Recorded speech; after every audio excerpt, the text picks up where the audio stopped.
Hey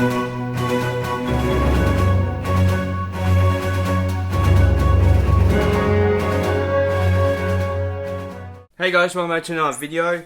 So, today I am doing my ranking of all the Scream movies because Scream 6 has come out. By the time that I've edited this, I would have probably posted my Scream 6 review, hopefully. And I'm like, let's rank all the Scream movies because a new one just come out. I watched all of them mostly for the first time, except for the first two. So, let's get into it. Now, at number 6 for me is Scream 2. Now, I like Scream 2 a little more the second go around. There are some great scenes in it, like the whole bit of Sidney seeing the different ghost face on the stage and stuff, and there's a lot of great performances, like from Sarah Michelle Gellar has a cameo in it, obviously, and Jada Pinkett Smith and Jerry O'Connell.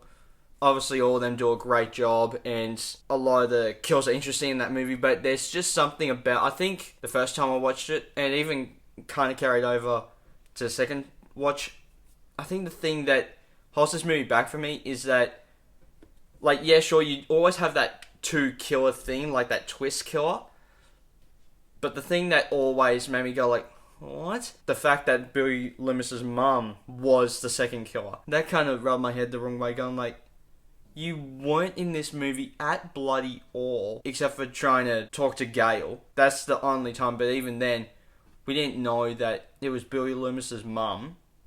No sense of that. And then she just randomly shows up in the third act going like, oh yeah, I'm the second killer. That just feels out of place. That was kind of one of those things where I'm just like, what? You didn't have to do that. Come on now. There's so much better things that you could have done. Like, maybe if there was a way that you could have done Jerry O'Connell as the killer, I probably would have brought that more because he's meant to be Sidney's boyfriend for that movie, and if there's a point where she doesn't trust him or something, I could believe that more than just going like, hey look, Billy Loomis's mum is the second killer and we didn't set it up at all. The only sense that she had was like 3 scenes talking to Gale.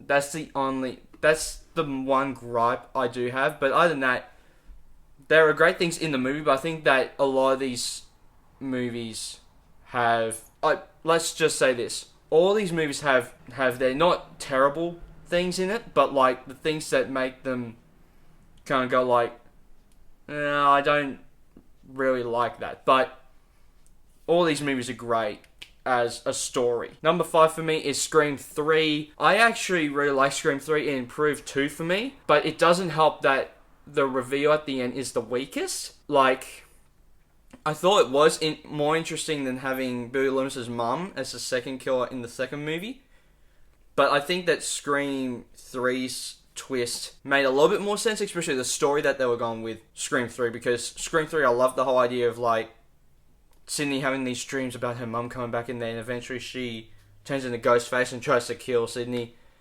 And like the fact that we get to see the making of Stab, what is it? I think it's Stab 4 at that point. And so I think that I really like how we get to see this, because I'm a big movie person, guys. So the fact that we get to see the sets for the Stab movies and how they make them, and how Dewey is not really a cop anymore, and he goes to being a producer or assistant director or whatever on the Stab movie, is really, really fun. And I really like how like they found a way to Sidney to get away from where she was living back to Woodsboro, wherever they were living at the time. I really like that, and I think that that is what made that movie work for me, is that there's so many strengths about Scream 3 that is just one of the more underrated horror movies, in my opinion, because not everyone loves Scream 3, which I really like Scream 3. I thought it was one of the better ones that they've done, honestly. So, number 4 for me is Scream 2022, aka Scream 5. I actually really did like this movie.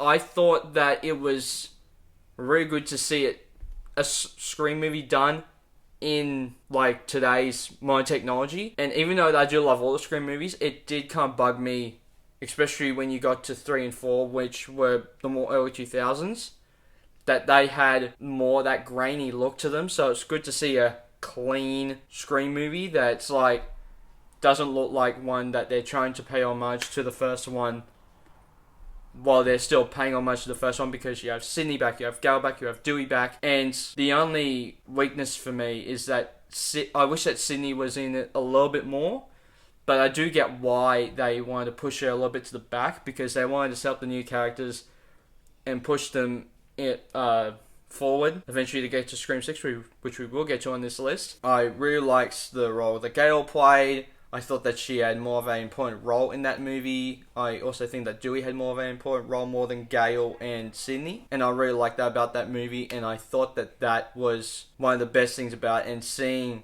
introducing the characters like Jenna Ortega, and seeing the old characters, and seeing the whole idea of the reveal of Billy Loomis's daughter Sam, that was really, really cool, and I really liked how it tied back to the first one, and that's probably why it tied in 2 and 3, even though that 2 and 3 are like legit sequels to the first one. I think that 2022 kind of does it in a way that brings back the older characters, even the ones that are dead, but without reviving them and going like, oh look, Billy Loomis is actually back and he's alive and he's the new killer, to tie back into the first one. So I really, really like Scream 2022, aka Scream 5. I thought it was really, really good and one of the better Scream sequels we've gotten. Now, number 3, we've got Scream 4. I really like Scream 4 in the story of, like, Sidney being the Gale of that story. Whereas, like, she's now focused on a book. She is writing a bunch now. Neve Campbell's acting in that movie is great. And the fact that we get introduced to more new characters, that she kind of becomes, I want to say, a surrogate mother to them, because they're going through this whole thing of Ghostface. That was really, really cool to see, and I really, really liked that. And seeing Gale and Dewey's relationship in that movie expand more, and then eventually we see in Scream 5 that they've broken up since Scream 4, but Scream 4 kind of solidified for me why I loved Dewey and Gale's relationship. God, kind of messed the names. And then how that kind of continued the story forward. But I do think the twist was one of the more stranger out there twists, where I'm just like, okay, you just kind of add a twist just to add a twist. You didn't really need that twist in there. That's the only weakness for me, is that twist. But I really, really like Scream 4. So, number 2 for me is actually Scream 6. I really, really liked this movie. I liked how it was set in New York, and you got rid of the whole Woodsboro thing. So you actually have a new location for them to go to, and kind of play around with the kills and where they could kill people. Like, you see in the trailers that you have like the train station stuff, you have the like the little deli shop thing, that Ghostface holds a gun. That was really, really, really fun to see. He actually holds a gun in that movie. I'm like, whoa, what? Like, the whole thing of the shrine, I thought was really, really cool, tying back to the previous Scream movies. I thought that was really, really cool to see, and seeing all these characters from like Scream 4, and obviously Gale, and even Billy back was so cool. Even though we've basically already set up Billy is haunting Sam in the first movie, so he came back for 2 scenes in this movie, which I thought was really, really cool. And obviously we got Gale for a more important role, which seems like she's the only one that has like true heroic moments in this movie and in 2022's Scream, which kind of shocked me. And then you also had the chick from Scream 4, I can't remember her name, but the chick that was from Scream 4, the fact that she has grown up, and they play with mad jokes of like, oh, but she's a kid, and she's like, I'm 30 now, Gale.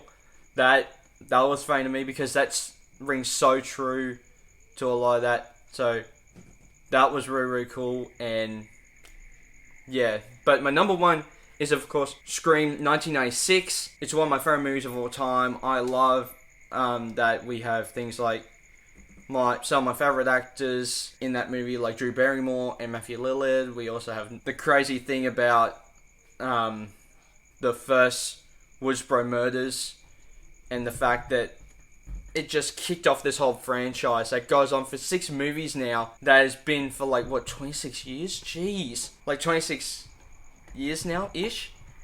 That's crazy to me. And the fact that we have survived this long with Scream movies is crazy to me. And I love how they have done that and how they have continued on in a new way.